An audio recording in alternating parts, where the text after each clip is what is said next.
Hi everyone, and welcome to Tuesday's Tips with Laurie. Today, I just wanted to say thank you for those that have tuned in the past and supported us last year, and I hope this is an even better year, and I hope you had a great New Year's Eve and good start to your brand new year, 2018. Woohoo, right? So to start out with, I wanted to announce the winners. There was a drawing for $100 gift bundles. For Instagram, are you listening? Woo! Allie with the handle of MumBird3, you are the lucky winner of our first $100 bundle gift basket, or whatever you want. Okay, so if you were listening, let me know if you wanted the sewing version or the embroidery version.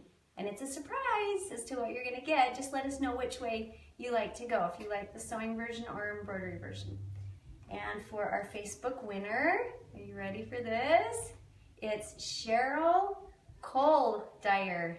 You are the lucky winner of the other $100 gift bundle. Thank you so much for participating, everyone. We really enjoy reading the comments that you guys send. Thank you, thank you. Okay, so today, I don't know how many of you out there got brand new machines or any more designs or new fabric that you're dying to use, but I thought it might be fun to go over the basics of how you would start from this to your final design, getting onto your sewing machine. When I first got my embroidery machine, that was so confusing. I'm looking at this disc going, okay, how do I get it to my machine? So I'm going to try to go over both on a Mac and a Windows computer, and there's just a few slight differences, but they're very similar. So to start with, you get to open your brand new design, pull out the disc, and if you have an internal hard drive on your computer, you can just put it right in there. I don't, so I have an external drive. It's just a Blu-ray player. It reads discs. So you insert the disc. The other thing you're going to want to have ready is your stick, your memory sticks. If you have a machine that's a little bit older and it's not one of the newer models, I would highly recommend starting out with a 1 gig, and you might want to add go up to a 2 gig if that works for your machine. If not, start out with a 1 gig stick. The reason I say that is I have an older machine and it doesn't read the larger files real well. It'll just shut my machine off when I try to put in a stick that has way too many files on it. So first thing you're going to do is, I'm going to start out on the Mac. So if you can see the screen really well. Here's my little mouse right here. Do you want me to pull this forward? Oh, you're good. Okay. To start with, right here you can see when I start the Blu-ray player, it comes up as a device. And once it comes up on a device, I click on it, and then this is what's on the file. This is what is on that disc that I just put in. So first of all, there's directions. If I double click on the directions, then you can pull your directions up. You can hear it's running there.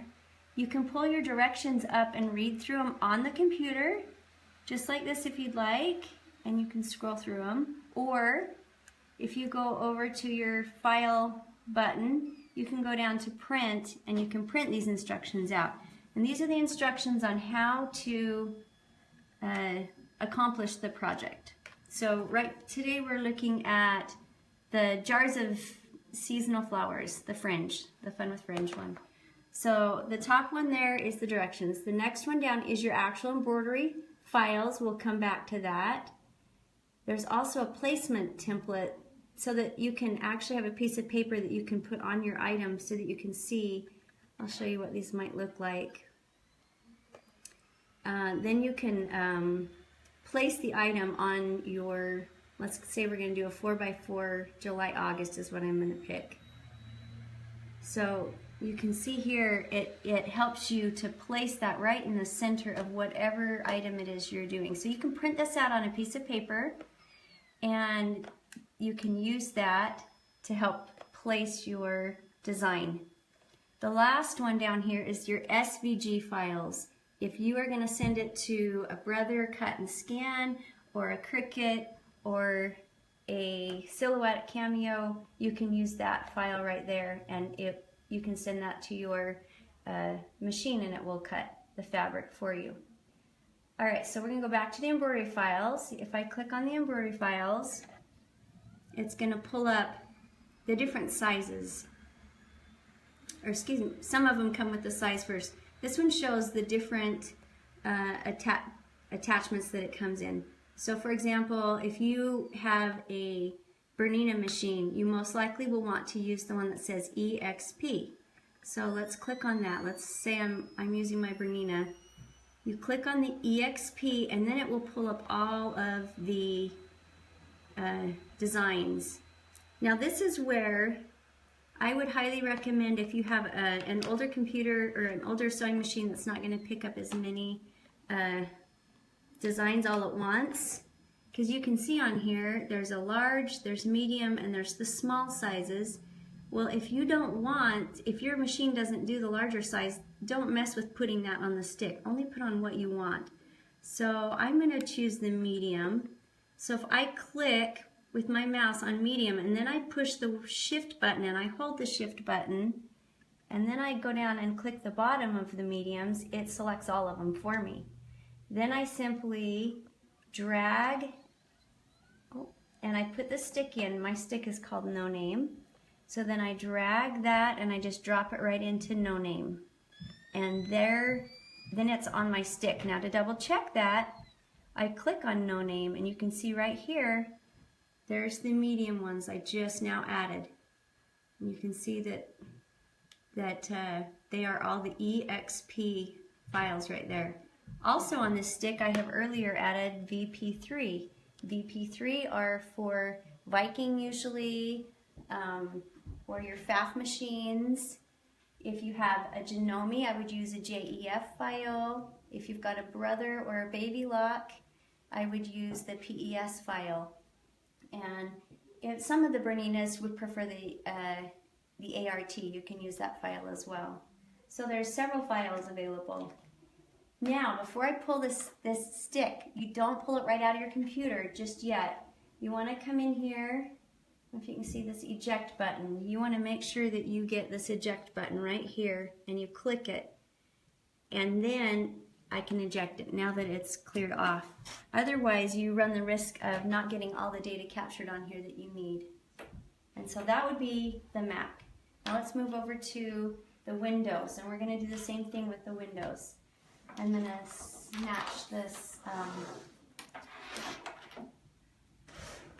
I'm going to plug it right in here, the right way. Alright, so for Windows users, this is how you would use the Windows. I've got a mouse here, so you start out the same way. You've got this open, it's plugged in your computer, and you're going to shut that, and it's going to pull up this right onto your screen. Let's give it just a second here. And here comes our File Explorer up here. And the first thing it's going to do, it's reading the seasonal flowers right here. Okay, and there again you see the embroidery files, the templates, the SVG files, and the directions happen to pop up at the bottom on the Windows. And there again you can click on directions and view them on your computer, or you can print them out. Now let's say I'm gonna save, this time I'm gonna save my Viking files, and I'm gonna save it to this stick. So I'm gonna put my stick in the other port, and it's gonna pull it up, and it's right over here, and it's E. You can see down here that it's E, and this is everything that I already have on my stick. So I'm gonna clear it out. So you select the top, you hold the shift key, and then I select the bottom, and that selected everything. And then you do a right click and you can come down, and I'm going to delete everything off of that stick so that it's an empty stick. Now my stick is completely empty right here. Now I'm going to go back to my drive, which is where I just put that, inserted the disk, and I'm going to open the embroidery files. I don't know if you can hear that running. All right, here are all the files that are on the disk. I'm going to go down to VP3. That's what I would use for my Viking that I have here. And I'm going to double click on that. Now there's a lot of choices, and I just want the large, so I'm going to select large. I'm going to hold my shift key and go down to the bottom of the large one that I wanted. Now you could do this a couple of ways. You can drag and drop it into E as well. See how it says copy to E? Right there, and now it's copying all those files over to E is where my stick is. That's why I keep saying E. Now I'm going to click on the E drive and see, now they're on my stick drive right there, the jump stick. All right, now before you, once again, don't just pull this out. Make sure you go down, and usually you can find a button down at the bottom. Oh man. And of course, that's what's going to happen. I don't know how long that's going to take.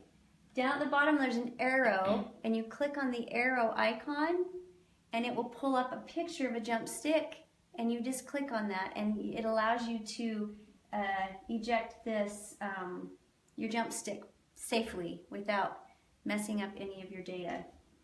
And so that is exactly how you would do that. Now, once you have your data on your stick, then you should be able to go over to your machine, your sewing machine, and make sure that the files are there.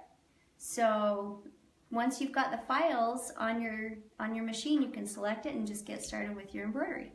If you have any other questions of how or what you would do on your computers, please give us a call or give us a text, and we can comment, and we can take care of the comment or help you out. And I'm sure there's a lot of other ladies out there that'd be happy to help as well. And let me know where you're from. Let me know, because I know that there's people from Alaska and Connecticut and Texas. It was so fun to find out where you guys were all from. Thank you so much, and we'll see you next week.